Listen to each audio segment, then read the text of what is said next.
ప్రత్యేకమైనటువంటి శుభప్రదమైన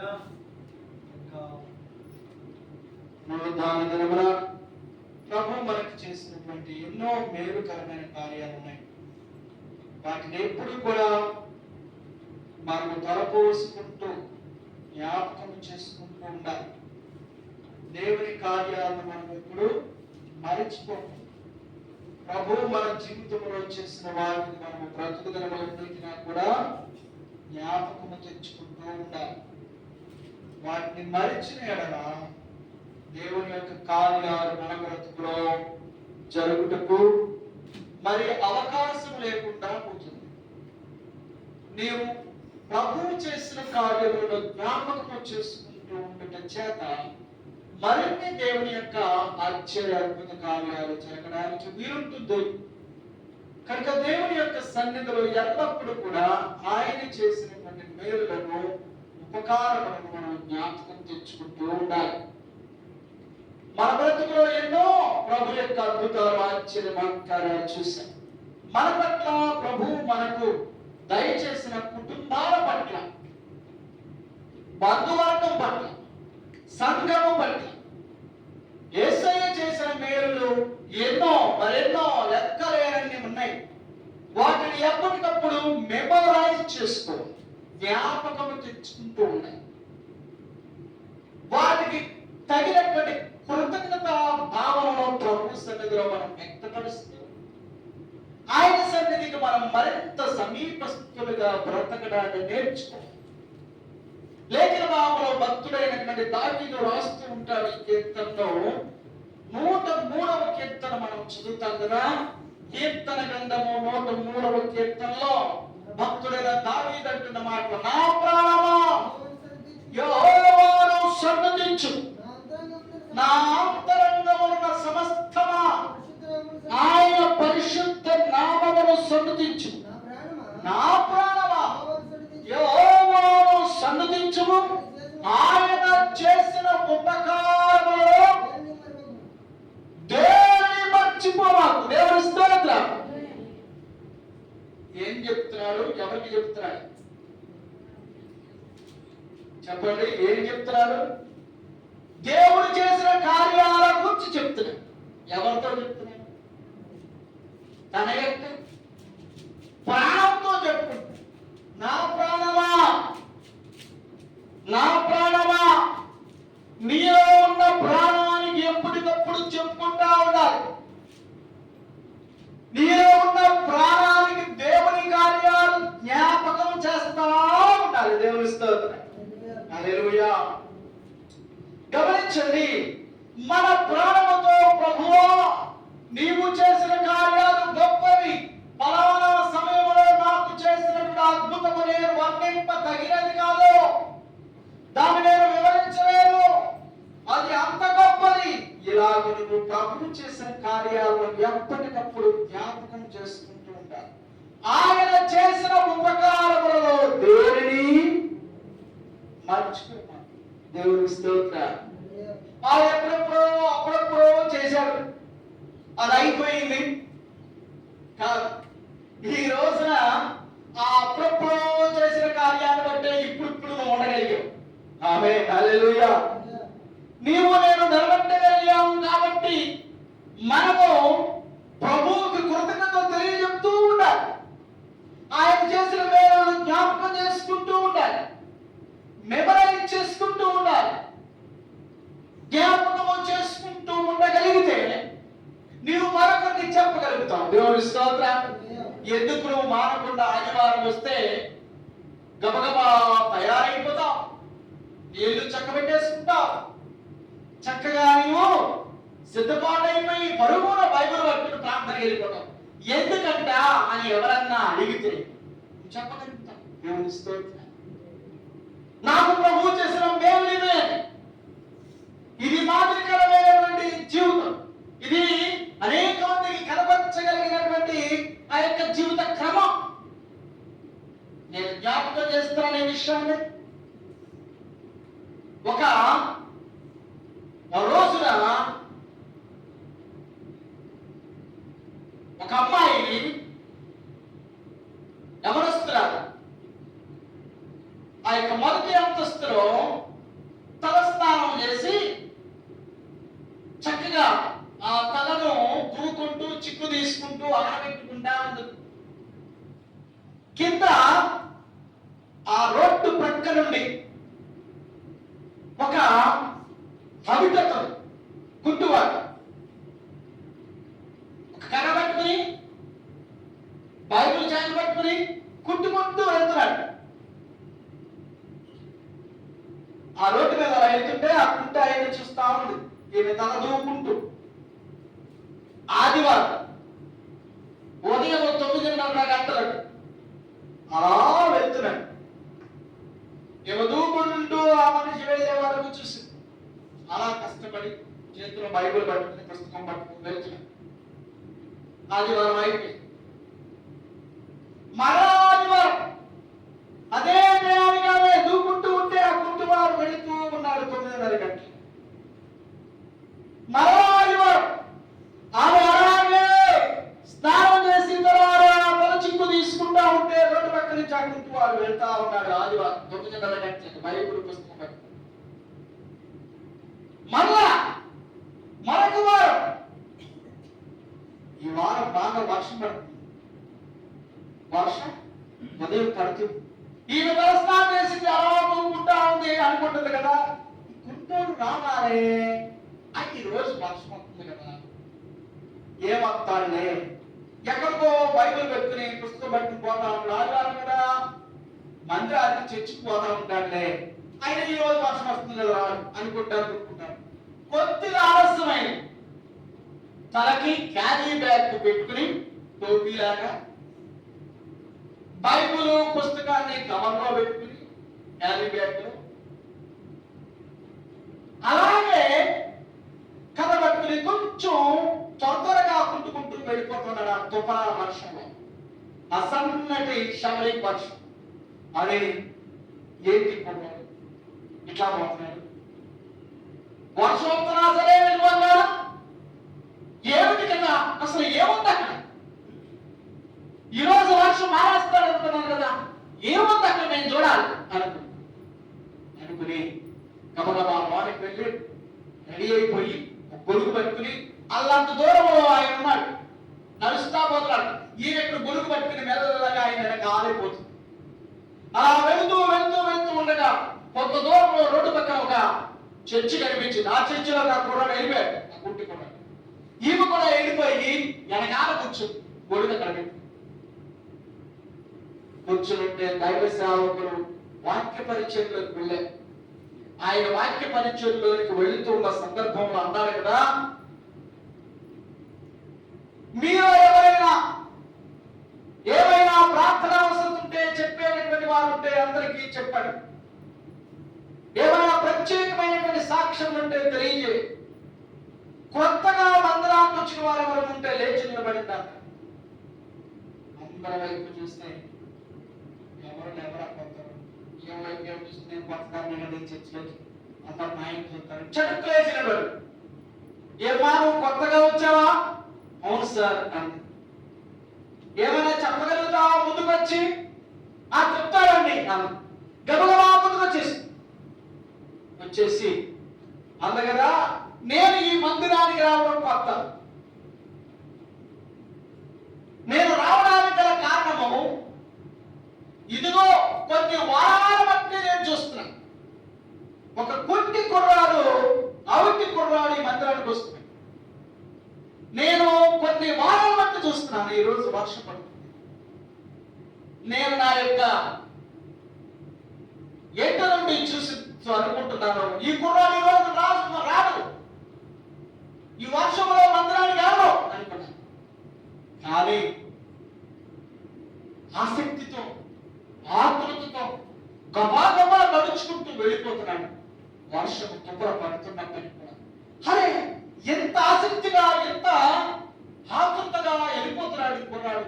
అసలు ఏముంది అక్కడ, మందిరంలో ఏముంది అని ఆశతో నేను ఆ కుర్రాడు బట్టి వచ్చాను. దేవుని స్తోత్రం. హల్లెలూయా. ఇంకెవరన్నా ఏమైనా చెప్పారా? లేకపోతే ఎవరన్నా రమ్మన్నారా? రమ్మలేదు, ఏమీ తనకు తెలియదు, కానీ వచ్చేసింది. కారణం ఏంటి?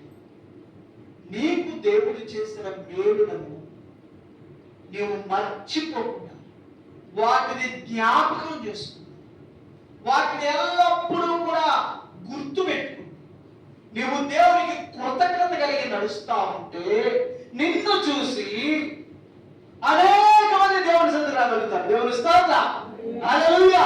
నిన్ను వెంబడించగలుగుతారు. నీవేమి చెప్పనవసరం, ఏమి వారికి కనపరచనవసరం లేదు. నీలో ఉన్న ఆసక్తి, వాంఛ, తృష్ణ, నీ క్రియలే ప్రభువు వారి వైపుకు అనేక మంది నడిపించగలుగుతాయి. యేసు క్రీస్తును నమ్మేటట్టుగా చేస్తాయి. యేసు ప్రభువాన్ని ప్రేమించేవారిగా, ఆయన మందిరములో ఆయన నామాన్ని మహిమపరిచేవారిగా చేస్తాయి మన క్రియలు. కనుక భక్తులైన దావీదు అంటున్నాడు, నా ప్రాణమా యెహోవాను సన్నుతించు. ఆయన చేసిన మేలుల్లో దేనిని, ఆయన చేసిన ఉపకారముల్లో దేనిని నా ప్రాణమా తన ప్రాణముతో తరచు. గమనించండి, మనము బ్రతుకున్నంత వరకే మనము దేవుని కార్యాలను చెప్పగలుగుతాం, ప్రకటించగలుగుతాం. మనము బ్రతుకున్నంత వరకే దేవుని మేలులను ప్రచురం చేయగలుగుతాం. కనుక ఈ బ్రతుకున్నంత వరకు, ఈ బ్రతుకు ఉన్నంత వరకు నీ నా బ్రతుకులో దేవుని కార్యాలను చెప్పుకుంటా పోదా. అనేకమైన ప్రభు చేయడానికి మార్గాలు మనమే సరళం చేద్దాం. దేవుని స్తోత్రం. కీర్తనకారుడు అంటాడు కదా, స్తుతి చేయువాడు, దేవుని నామాన్ని మహిమపరిచేవాడు తన జీవితంలో దేవుడు చేయదలిచినటువంటి కార్యములకు మార్గాల్లో సరళం చేసుకుంటున్నాడు. దేవుని స్తోత్రం. దేవుని స్తుతి స్తోత్రములు చెల్లిస్తే, దేవుని నామాన్ని మహిమపరచడం నీవు నేను నేర్చుకుంటే, ప్రభు కార్యాలు మన పట్ల మరిన్ని కార్యాలు జరగడానికి మార్గాలు మనమే వేసుకుంటాం. నీవు దేవునికి దగ్గరగా, సమీపస్తురాలుగా, నమ్మకంగా బ్రతకగలిగితే దాన్ని బట్టి దేవుని కార్యాలు అనేకమైన ఇంకా జరగడానికి నీవు మార్గాలు వేసిన దానంగా వారముగా అవుతాం. దేవుని స్తోత్రం, హల్లెలూయా. మన క్రియలే ప్రభు వారి యొద్ద నుంచి అనేకమైన మేలులు మనం పొందుకోవడానికి మార్గాలు వేస్తాయి. లేఖన భాగంలో మనం చదువుతాం ఈ మాటలు. గలతీయులకు రాసిన పత్రిక 6వ అధ్యాయము 9-10 వచనాలు చూద్దాం. గలతీయులకు రాసిన పత్రిక 6వ అధ్యాయము 9-10 వచనాలలో రాయబడి ఉంది. చూద్దాం, చదవండి. 6వ అధ్యాయము 9-10 వచనం. మనము మేలు చేయుటయందు విసుగక ఉందుము, మనము అనేక మేలు చేసితిమని తగిన కాలమందు, దేవుని స్తోత్రం, మనము మేలు చేయుటయందు విసుగక ఉందుము. దేవుని స్తోత్రం. దేవుడు ఎన్నో మేలు చేశాడని మనం చెప్తున్నాం కదా. ఆ మేలును మొదటగా మర్చిపోకూడదు. అలాగే మేలులు పొందుకున్న మనము మేలు చెయ్యాలి. ఆమేన్, హల్లెలూయా. మేలు పొందుకున్న వారు ఏం చేయాలి? కీడు చేయాలి. మేలు చేయాలి. మేలు నీవు ఒకరి ద్వారా పొందుతున్నావంటే తిరిగి అతడు మేలు పొందుకోవడానికి నీ ద్వారా అర్హుడు, యోగ్యుడు. కనుక నీవు దేవుని చేత మేలు పొందుకున్న దానముగా ఉన్నావు. దేవుని స్తుతిస్తూ ఆయనకు కృతజ్ఞత భావన తెలియజేసే దానముగా ఉండాలి. అలాగే దేవుని చేత మేలు పొందుకున్న నీవు మేలే చేయాలి. దేవుని స్తోత్రం. దీవించండి, శపించకండి. లేఖన భాగంలో పేతురు రాసినటువంటి మొదటి పత్రిక 3వ అధ్యాయము 9వ వచనములో ఆ యొక్క వచనాలు మనం చదివితే అక్కడ మాటలు, ఇదిగో ఆశీర్వాదములకు వారసులగుటకు మీరు పిలువబడితిరి గనుక కీడునకు ప్రతి కీడు చేయక, దోషణకు ప్రతి దోషణను చేయక దీవించండి. దేవుని స్తోత్రం, హల్లెలూయా. ఎందుకంటే మనం మేలులు పొందుతున్నాం కాబట్టి, మనం మేలు చేయడానికే ప్రభు చేత పిలువబడ్డాం కాబట్టి, ఈ మేలు చేసే విషయంలో అలసిపోదు, విసిగిపోదు.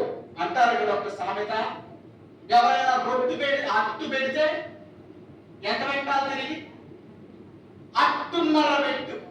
అట్టు పెడితే ఎంత పెట్టాలి? అరట్ట. అట్టున్నర పెట్టు అంటే నీవు మేలు పొందుకున్నావు, తిరిగి వారికి ఎలా ఇవ్వాలి? సమృద్ధిగా. దేవుని స్తోత్రం. హల్లెలూయా. నీ స్వభావము మనసును బట్టే ప్రభువు నిన్ను దీవిస్తాడు, ఆశీర్వదిస్తాడు, వర్ధిల్లింప చేస్తాడు. నీవు ఆ మేలును గుర్తుపెట్టుకోవాలి. ఆ యొక్క మేలుకరమైన కార్యము చేయగలగాలి. రెండు, గుర్తుపెట్టుకోవాలి. దేవుని స్తోత్రం. హల్లెలూయా. చాలా మంది నేను చేశా అంటారు. నువ్వు చేసిన మేలు మర్చిపోవాలి. నీ ద్వారా మేలు పొందుకున్న వాళ్ళు ఏం చేయాలి? గుర్తుపెట్టుకోవాలి. గమనిస్తున్నారా? చాలా మంది మేలు చేసేవాళ్ళు దుఃఖతా ఉంటారు. నేను అంత చేశా అంత ఇచ్చా అంత పెట్టి అంత చేశా అంటారు. నేను అంత పెట్టి అంత ఇచ్చా అంత చేశా అంటారు. ఓ దుఃఖతా ఉంటారు, మాట బెదిరితే. నువ్వు చేసిన మేలు మర్చిపో. నీవు చేసిన మేలు నువ్వేంటే గుర్తుపెట్టుకున్నా మర్చిపో. నీవు చేసిన మేలు మర్చిపో. నీకెవరైనా మేలు చేస్తే ఏం చేయి? గుర్తుపెట్టుకో. దేవుని స్తోత్రం. హల్లెలూయా. నీవు చేసిన మేలు ఏం చెయ్యి? నీకు చేసిన మేలును గుర్తుపెట్టుకో. నీవు చేసిన మేలు నీవు మర్చిపో. లేకపోతే నువ్వు మళ్ళా మేలు చేయలేవు. నువ్వు చేసిన మేలు గుర్తెట్టుకున్నావు అనుకో, ఇంకోసారి మేలు చేస్తావు. నేను అది చేసేగా అంటావు. నువ్వు చేసిన మేలు మర్చిపో, ఎప్పటికప్పుడు మర్చిపో. అందుకనే యేసుప్రభువు అంటారు, కుడి చేతితో ఇస్తే ఎడమ చేతి తెలియకూడదు. అంటే నీవు చేసిన మేలు మర్చిపో. దేవుని స్తోత్రం. నీవు మర్చిపోతేనే మరొక మేలు చేయగలవు. అలాగే నీ ద్వారా మేలు పొందుకున్న వారు ఏం చేయాలి? వాటిని గుర్తుపెట్టుకోవాలి. నీవెవరి చేతులైనా మేలు పొందుకున్నావు అంటే దాన్ని మర్చిపోకు. నువ్వెవరికైనా మేలు చేసావంటే దాన్ని గుర్తెట్టుకోకు. నీకు దేవుని కార్యాలు జరగాలి అంటే ప్రభు యొక్క మేలుకరమైన కార్యాలు చేస్తూ ఉండాలి. ఆయన యొక్క పొందుకుంటూ ఉండాలి. దేవుని స్తోత్రం. హల్లెలూయా. పాత నీరు పోతేనే ఏ నీరు వస్తుంది? కొత్త నీరు వస్తుంది. తొట్టి శుభ్రంగా కడుగుతారు. కడిగేసి తొట్టికి ఎక్కడ మనం తీసేస్తాం. ఈ నీళ్ళని ఏమైపోయి పాత నీరు, ఈ మురికి నీళ్లు, ఈ పాము నీళ్లు శుభ్రంగా వెళ్ళిపోయిన తర్వాత గుడ్డ కడిగి శుభ్రంగా మరలా గుడ్డ మూసారు. ఇప్పుడు కొత్త ఏ నీరుది? మన పాత నీరే. కొత్త నీరు. పాత నీరు పోతే కొత్త నీరు వస్తుంది. గమనిస్తున్నారా?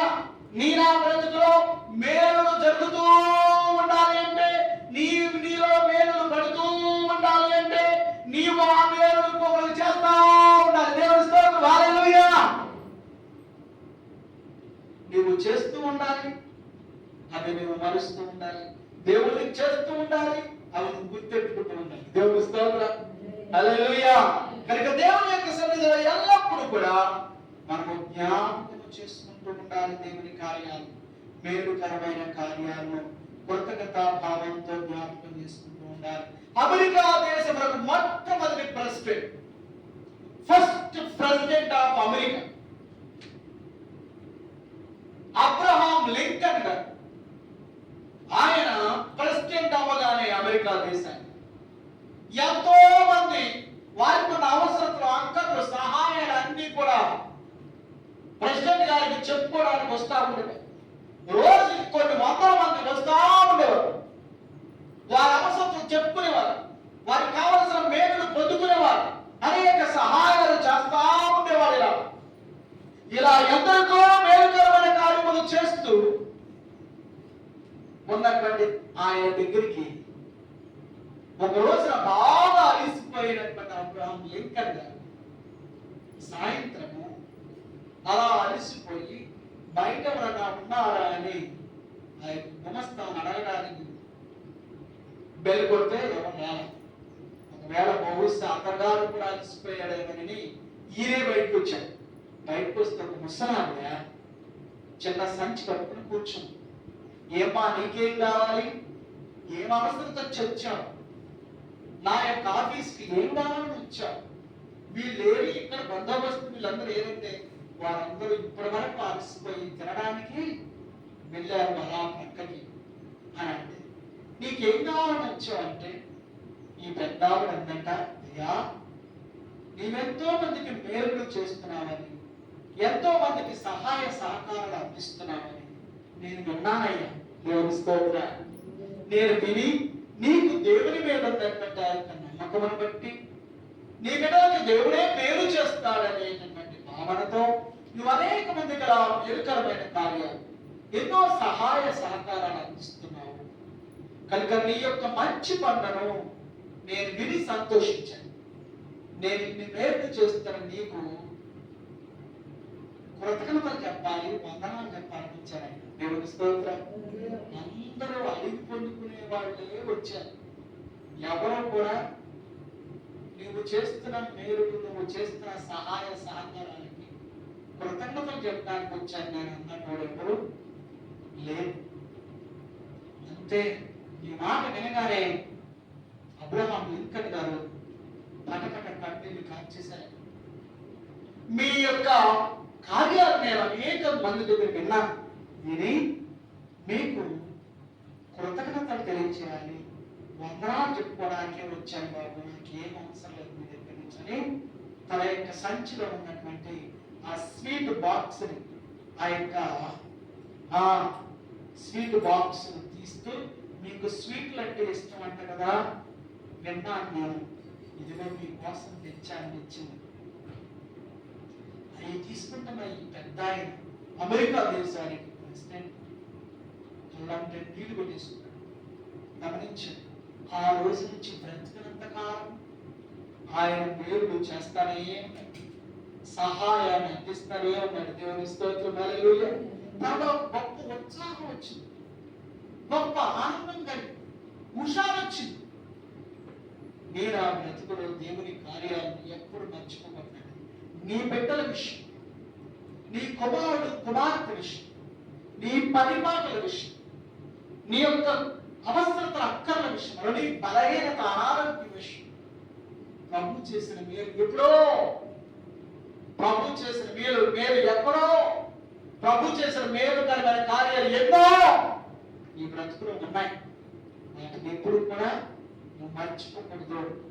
నీవు దేవుని యొక్క మేలు లెక్కగడుతూ ఉండాలి. లేక బాబు ఈ మాట మనం చదువుతున్నాం కదా, గల్తీయులకు రాసిన పత్రిక 9:10 వచనాలలో మేలుకరమైన కార్యాలు దేవుడు నీకు చేశాడు కనుక నీవేం చెయ్యి, వాటిని ఏం చెయ్యి, చదువుతున్నాం కదా, మనము మేలు చేయటందు విసుగక ఉందుము, మనము అనేక మేలు చేసి మేని తగిన కాలమందు పంట కోయిదుము, కాబట్టి మనకు సహాయము దొరికిన కొలది అందరి విశేషముగా విశ్వాస గృహములకు చేరిన వారి ఎడలను మేలు చేయడము. దేవుని స్తోత్రం. హల్లెలూయా, హల్లెలూయా. గమనిస్తున్నారా? ఇది మనం ఎల్లప్పుడూ కూడా జ్ఞాపకం చేసుకోవాలి. నెక్స్ట్, ప్రభు చేసిన మేలులను మన బిడ్డలకి చెప్పాలి. దేవుని స్తోత్రం. మనకు దేవుడు చేసిన మేలులను ఏం చేయాలి? మన పిల్లలకి చెప్పాలి. ఒరే రానా, నాకు పిల్లలు లేక బాధపడతా ఉంటే అందరం కూడా నన్ను గొడ్డు మోద్రాలు తెరపండి, ఏడ్చి ఏడ్చి ఏడ్చి ఎక్కెక్కి ఏడిసి, ఇదిగో దేవుని మందిరానికి, యేసు ప్రభు ప్రార్థనా మందిరానికి వెళ్ళి ప్రార్థన చేసి మొక్కుకుంటే నువ్వు పుట్టావురా, కాబట్టి నువ్వు బతికినంత కాలము యేసు ప్రభుని మర్చిపోకూడదు, ఆయన యొక్క వరమును అని నువ్వు చెప్పాలి నీ పిల్లలకి. దేవుని స్తోత్రం. హల్లెలూయా. ఇదిగో మన బ్రతుకు అతుకులు బ్రతుకు, మనకు ఆహారం లేదు, తినడానికి తిండి లేదు, ఎలా బ్రతుకుతామో భయాందోళన పరిస్థితుల్లో దేవుని యొక్క చల్లని దయగలిగిన చూపు, ఆయన సన్నిధిలో ప్రార్థన చేసిన ప్రార్థనలో ఫలించి, ఇదిగో నానా, ఇదిగో మీ యొక్క తండ్రికి ఈ జాబ్ దొరికిందిరా. దేవుని స్తోత్రం. ఆ జాబులోనే 50 రూపాయలు, 60 రూపాయలు, 70 రూపాయలతో ఇప్పుడు ఇదిగో 20,000 రూపాయలు సంపాదన అయిందిరా. పంచాయతీలో అటెండర్గా పనిచేసే ఉద్యోగుల మీ నాయకుడు. దేవుడు చేసిన మేలు రాదు నీ బ్రతుకులో. దేవుడు చేసిన మేలు ఎప్పటికీ మర్చిపోకూడదని నీ పిల్లలకు చెప్పాలి. దేవుని స్తోత్రం. నా బిడ్డలకు నేను చెప్పేవారుగా నాలుగా ఉండాలి. ప్రభు చేసిన మేలు చెప్పేవారుగా మనం ఉండాలి. కొంతమంది తండ్రులు ఏం చెప్తారు తెలుసా? వారికి దేవుడు చేసిన మేలు చెప్పరు పిల్లలకి. వాడు గొప్పగా పెంచుతారు. వారు అడిగిందల్లా ఇస్తారు. వారిని మెడమేనకి తిప్పుతారు, గారాబగా పెంచుతారు. ఏది కోరిన వారికి గొప్పగా ఇచ్చేస్తా ఉంటారు. వారి కష్టం తెలియదు, బాధ తెలియదు, వారికి వేదన తెలియదు. తల్లిదండ్రులు ఏమి చెప్పరా. వీడు పెద్దరిగిన తర్వాత దేవుని సన్నిధికి రాడు, ప్రార్థనకు రాడు. ఏంటంటే దేవుడు అంటే ఎవరో నాకు తెలియదు అంటారు. ఆయన నేను ఎందుకు వెళ్ళాలంటాడు. ఎందుకంటే అన్ని ఎక్కువయ్యేగా తల్లిదండ్రుల దగ్గర నుంచి. లేఖన బాబు ఆ మాట మనం చదువుదామా? నాతో వారు ఏకీభవించి చూడండి. ఆదికాండము 40, ఆదికాండంలో మనం చదువుతాం ఈ మాటలు.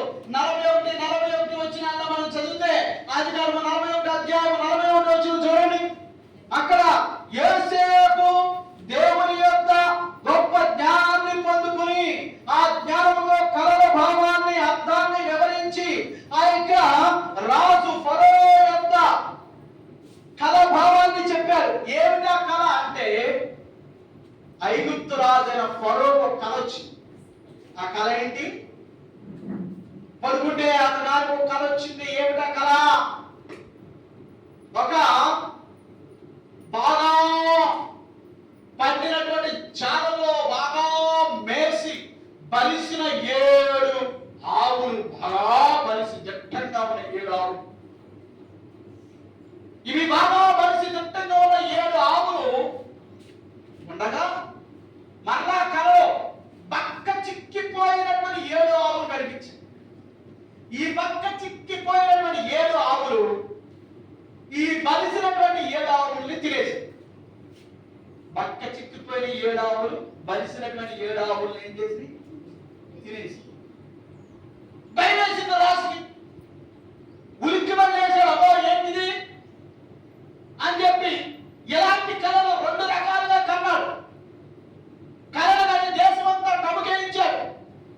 టముకేయించి నాకు వచ్చినటువంటి కళ గురించి చెప్పాలి అని అందరినీ కోరాడు. అందరూ కూడా జ్ఞానులు, పరిసయ్యులు, పాండిత్యము కలిగిన వారు అందరూ వచ్చి కూర్చున్నారు. రాజు నాకు వచ్చిన కళ ఇది అని చెప్పారు. ఆ కళ యొక్క భావాన్ని చెప్పమని అడిగారు. ఎవరు ఏమి చెప్పండి, ఏయో చెప్తున్నారు. ఆ సందర్భంలో కళల భావాన్ని చెప్పగలిగిన జ్ఞానం కలిగిన యోసేపు గురించి అక్కడ పనికి కుదిరి నడిపించబడుతున్న ఒకడు చెప్పాడు. రాజా, ఇదిగో నేను జైలులో ఉన్నటువంటి యోసేపు నాకు వచ్చిన కళ గురించి చెప్పాడు. ఆ కళ భావం చెప్పాడు. ఆ కళ భావాన్ని బట్టి నాకు ఉద్యోగం వచ్చింది. ఆ కళ భావాన్ని బట్టి అనుకున్నట్టుగా జరిగినట్టుగా చెప్పండి, నేను ఇలా ఉన్నాను అనగానే యోసేపుని జైల్లో నుంచి తీసుకొచ్చి రాజు అయిన ఫరో ముందు నిలబెట్టారు. రాజు అయిన ఫరో అంటున్నాడు, నాకు వచ్చిన కళ ఇది, దాని భావాన్ని నువ్వు చెప్పగలవా అన్నప్పుడు రాజు అయిన ఫరో దగ్గర యోసేపు కళ భావాన్ని చెప్పాడు. రాజా, నీకు వచ్చినటువంటి 7 బలిసినటువంటి ఆవులు 7 సంవత్సరాలు విస్తారమైన పంటలు పండుతాయి, గొప్పగా పంటలు పండుతాయి. అయితే తదుపరి వచ్చినటువంటి 7 పక్క చిక్కిన ఆవులు ఈ బలిసినటువంటి ఆవులు తినేసాయి కదా. అనగా 7 సంవత్సరాలు పండిన విస్తారమైన పంటలు పక్క చిక్కిన 7 ఆవులు తినేస్తాయి. అనగా 7 సంవత్సరాలు కరువు వస్తుంది. ఈ కరువుతో మీ దగ్గర ఉన్న ధాన్యం అంతా అయిపోతుంది. మీరందరూ కరువు కలవాలి చచ్చిపోతారు. ఆ మాటకు అందరూ గుర్తు పెట్టారు. ఇప్పుడు ఏం చేయాలని ఆ మాటలో వాళ్ళు మాట్లాడుతున్నారు. అప్పుడు రాజుతో మరి ఏం చేయాలో చెప్పు అని యోసేపును అడిగినప్పుడు ఫరో అన్నాడు కదా. ఆ ఫరో అన్నటువంటి మాటకు యోసేపు అంటున్నాడు, రాజా, 7 సంవత్సరాలు విస్తారమైన పంటలు పండుతాయి కదా, ఈ పంటలతో కూడా మీరు సమకూర్చండి, పంటలన్నీ కూడా గోడౌన్లో దాచిపెట్టండి, గొప్పగా పండినటువంటి పంటంతా పండినట్టుగా దాసే. ఆ తదుపరి 7 సంవత్సరాలు భయంకరమైన కరువు చూసారా. ఆ కరువు కొరకు జాగ్రత్తగా వాటిని దాచుకుని ఈ కరువు సంవత్సరాలు తినండి. అలాగే చుట్టుపక్కల దేశాలలో కూడా కరువు వచ్చేస్తుంది. ఆ కరువు ప్రాంతాల వారు మీ దగ్గరికి వచ్చినప్పుడు వారికి సహాయం చేయండి. దాని వల్ల అధికారులను ప్రధానంగా నిర్ణయించండి. గొప్ప జ్ఞానవంతులు ఏర్పాటు చేసి పంటను సమకూర్చండి అని చెప్పినప్పుడు రాజైన ఫరో అంటాడు కదా, ఎంత గొప్ప జ్ఞానాన్ని బోధించి మా దేశాన్ని రక్షించడానికి దేవదూతల ఆత్మ కలిగిన వారమైన నీవే అధికారిగా ఉండొచ్చు కదా అంటాడు. దేవుని స్తోత్రం. చదవండి 41 అధ్యాయం 41 వచ్చిన చూడండి. నా ప్రజలందరికీ మీకు విధేయులైందురు, సింహాసన విషయంలో మాత్రమే నేను నీకంటే పైవాడు. గమనించండి, నేను ఫరోని, ఇదిగో సింహాసనం మాత్రమే నాది, మిగతా అధికారం అంతా నీదే, నువ్వే అధికారిగా ఉండి ఈ పనులను నడిపించు అన్నప్పుడు 7 సంవత్సరాలు పండిన పంటంతా కూడా యోసేపు తీర్చి చక్కపరిచి దాచిపెట్టి ఇశ్రాయేలీయులందరినీ కూడా దేశానికి సమకూర్చి ఆ యొక్క ఫరో యొక్క ఐగుప్తు దేశమంతా కూడా చక్కగా కరువులో సైతము సంతోషముగా ఆహారముతో నిండి ఉండేటటువంటి స్థితిని ఏర్పాటు చేశాడు యోసేపు. యోసేపు చేసిన మేలు ఆ దేశస్థులందరూ గుర్తించారు, అనుభవించారు. ఇశ్రాయేలీయులు ఆ దేశంలో ఉన్న ఇశ్రాయేలీయులు యోసేపు చేసినటువంటి మేలును జ్ఞాపకం చేసుకున్నారు, ఫరో జ్ఞాపకం చేసుకున్నారు. అయితే ఈ ఫరో ఏం చేశాడు? తన కొడుక్కి చెప్పలా, తన కొడుక్కి దేవుడు చేసిన మేలు చెప్పలా, తన యొక్క కొడుక్కి ఇశ్రాయేలీయుల దేవుడు చేసిన మేలు చెప్పలా. తన కొడుకు వచ్చాడు, తన కొడుక్కి అసలు ఇశ్రాయేలీయుల దేవుడు అంటే ఎవరో తెలియదు. గమనించండి, లేఖనాలు 5వ అధ్యాయం నిర్గమాకాండం 1-2 వచనాల్లో మనం చదివితే 5వ అధ్యాయం 2వ వచనం నిర్గమాకాండం చూడండి. ఫరో నేను అతని మాట విని ఇశ్రాయేలును పోలించుటకు యెహోవా ఎవరు? నేను యెహోవాను ఎరగను, ఇశ్రాయేలీయులను పోనీయను. గమనించండి, ఇంతకాడికి ఈ ఫరోకి ఇశ్రాయేలీయుల దేవుడు ఎవరో తెలియదు. ఎందుకు తెలియదు? తన తండ్రి చెప్పరా? చాలా మంది తల్లిదండ్రులు అలాగే ఉంటారు, దేవుడు చేసిన మీరు పిల్లలకి చెప్పరు.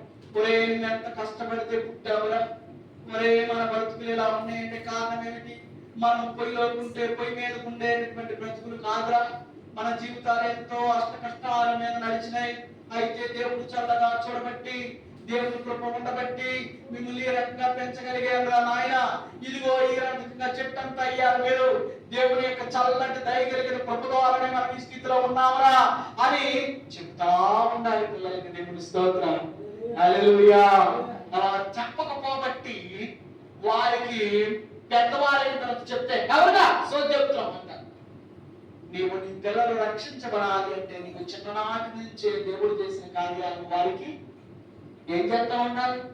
చెప్తా ఉండాలి. కొంతమంది చెప్పకపోబట్టి వారు వినే టైంలో చెప్పరు, వారు వినే టైంలో మీరు చెప్పిన వారు ఇప్పుడు ఏడుస్తూ ఉంటారు. గౌరవ చెట్టైన ఈ యొక్క మనిషి ఒప్పుదరా ఒకడు అయ్యా నా బిడ్డ మారాలి అంటే ఎప్పుడు మాట్లాడు? బాలుడు నడవలసిన త్రోవను వారికి నేర్పు, పెద్దవాళ్ళైన తర్వాత దాని నుండి వారు తొలగిపోరు. వీడు పెద్దవాళ్ళైందని చెప్తా ఉంటారు, వీడు పెద్దవాళ్ళైన తర్వాత నీ మాట ఎందుకంటాడు? వీడి చిన్ననాటి చూడే ఈ రోజు ఇష్టానుసారంగా తిరుగుతున్నావురా, దేవుని కృపలో చచ్చిపోతావురా, నువ్వు దేవుని కాపుదల భద్రత బట్టి ఎట్లా ఉన్నావురా మనం చెప్తా ఉండు. దేవుని స్తోత్రం. వారు చిన్నప్పటి నుంచే దేవుని స్థితిలో పెంచుతూ ఉండు. ఈ ఫరో వచ్చి అంటున్నాడు, యేసు ప్రభు దేవుడు ఎవరో మాకు తెలియదు, యెహోవా ఎవరో నేను తెలుసుకోవడానికి అన్నాడు. అంటే కడుపు నిండింది కదా, కడుపు నిండిన వాడు కడుపులో వేసినటువంటి భోజనాన్ని ఇంట్లో ఏం చేశాడు? మర్చిపోయాడు. కొన్నిసార్లు మనం చేసినటువంటి దేవుడు చేసిన మేలు మర్చిపోతా ఉంటాం, మనం మర్చిపోతా ఉంటాం. కొంతమంది తల్లిదండ్రులు పిల్లలకి చెప్పరు, వారి కష్టాన్ని చెప్పరు. మనం మొదటి నుంచి ఉన్నవాడమేరా, మనకేం తక్కువరా, మనం గొప్పరా, మనం అట్టబట్లు ఇంటబట్లు, మా యొక్క తండ్రులు నేతితో మూతులు నేతులు నాగినాయి. మన తల్లిదండ్రులు ఏం చేశారు? మూతులతో ఏం నాకారు? నేతులు నాకారు. అంత గొప్పరా మనం.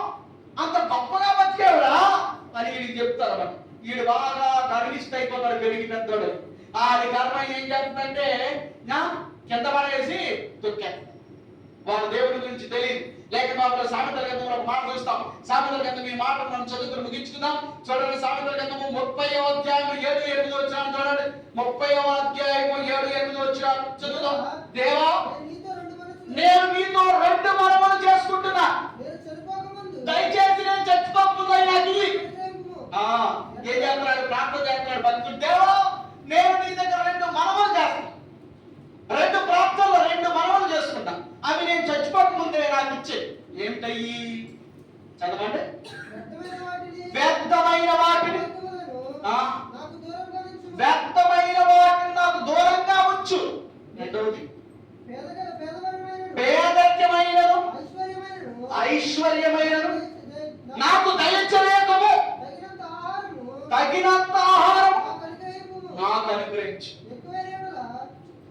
కడుపు నిండిపోయిందనుకో, ఎక్కువయ్యాడో కడుపు నిండినోడై దేవుణ్ణి విసర్జించి యెహోవా ఎవడని అంటానేమో. కడుపు నింపినోడు ఎవడో, ఎవడు యెహోవా అంటానేమో.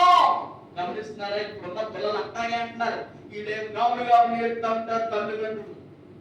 వాళ్ళకి సరైన రీతిలో చిన్ననాటి నుంచి వాళ్ళ కాళ్ళ దగ్గర దేవుని యొక్క ఆ యొక్క వాక్యులతో వాళ్ళని పెంచగా, ఒరే నువ్వు పెరుగుతున్నావు, దేవుని కృపలో అంత చక్తావురా, నువ్వు బాగున్నావంటే, బాగుపడ్డావంటే, ఈరోజు అంటున్నావంటే, ఇంటున్నావంటే, ఎంతగా ఉన్నావంటే అది దేవుని యొక్క కాపుదల. లేకపోతే మన బ్రతుకులో అలా ఉన్న వారి బిడ్డలకి చెప్తా ఉంటారు. దేవుని స్తోత్రం. వారికి నేర్పుతా ఉంటారు. వారి మనసులో పడతా ఉంటారు.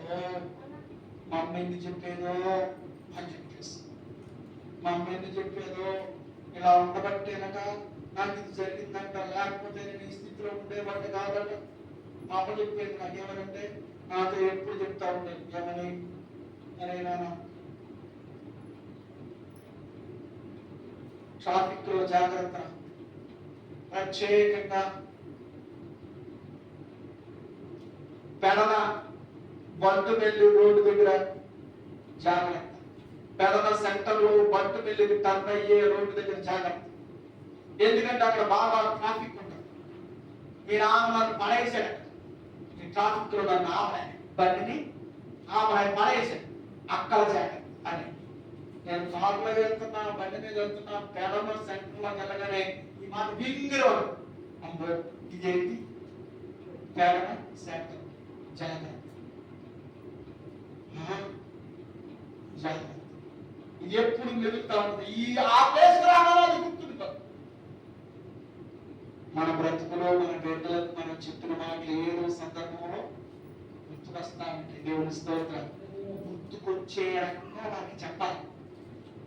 వారు దేవుని సన్నిధిలో గుర్తుండిపోయే రకంగా వాళ్ళని పెంచాలి. దేవుని స్తోత్రం. ప్రభుకి ఇష్టమైన రీతిలో వారిని పెంచాలి. చిన్ననాటి నుంచే దేవుని కార్యాలు వారికి చెప్పుకుంటా రావాలి. ఇక్కడ భక్తుడు ఏమంటున్నాడు, ఏమంటున్నాడు తెలుసా? కడుపు నిండిపోయి ఎక్కువైపోయి దేవుడు ఎవరు నాకేంటి తక్కువ అంటానేమో. నాకు ఎక్కువ వెక్కసమయ్యేటట్టు ఇబ్బంది అయ్యి, అలాగే తక్కువ పేదరికం అయిపోతుంది. ఒకవేళ పేదరికం ఇచ్చి లేమిచ్చి ఉంటే దొంగతనం చేసి నీకు అవమానం తెచ్చారేమో. ఇదిగో ఆ బిడ్డ, ఆ కొడుకు దొంగ అయిపోయాడు, వాళ్ళ నాన్న వాళ్ళ అమ్మ ఎంత భక్తి చేసేవాళ్ళు, మీరు దొంగ అయిపోయారు అని మీ నామాన్ని అవమానపరుస్తానేమో. కనుక నాకు ఎక్కువగా ఇవ్వద్దు, వాళ్ళని తక్కువ అయిపోయేటట్టుగా ఇవ్వద్దు. నాకు సరిపడనంత ఎక్కువ. దానితో నేను ఎల్లప్పుడు ఏం చేసుకోవాలి, నిన్ను స్మరించుకుంటూ ఉండాలి. కనుక నేను మరలా చెప్తున్నాను, నా ప్రాణమా యెహోవాను సన్నతించు, ఆయన చేసినటువంటి ఉపకారము దేనిని. దేవుని స్తోత్రం. మనకు చేసేవారుగా ఉండాలి, మనకు చేసిన వాటిని జ్ఞాపకం చేసుకుంటూ ఉండేవారు ఉండాలి. యేసయ్య మాటలు దీవించును గాక. ఆమేన్. ప్రార్థన చేద్దాం. దయచేసి మనందరికీ